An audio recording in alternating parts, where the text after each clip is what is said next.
নবীজির জীবনী সৌজন্যে ট্রাস্ট ব্যাংক পিএলসি, সবসময় সবখানে সবার জন্য।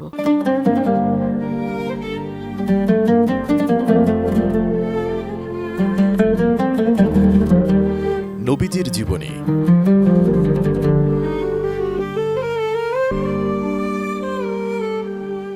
প্রিয় নবী সাল্লাল্লাহু আলাইহি ওয়াসাল্লাম মুহাজিরিন ও আনসারদের মধ্যে ভায়ালির সম্পর্ক স্থাপন করে দিলেন।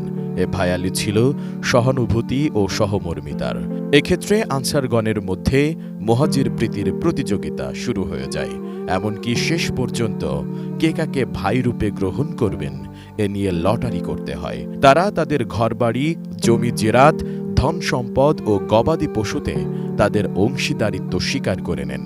শুধু কি তাই, এসব সম্পদে তারা তাদের মুহাজির ভাইদেরকে নিজেদের তুলনায় অগ্রাধিকার দিয়ে ত্যাগের চরম নমুনা প্রদর্শন করেন।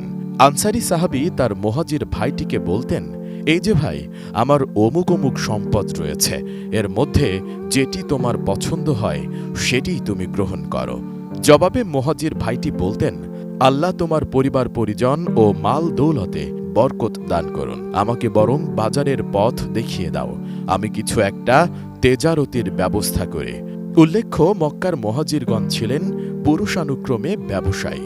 দুনিয়ার দেশে দেশে ব্যবসা পণ্য নিয়ে সওদাগরি করে বেড়াতেন। পক্ষান্তরে মদিনার আনসারগণ ছিলেন প্রধানত কৃষিজীবী। জমি জেরাত ও গবাদি পশু নিয়েই ছিল তাদের কারবার।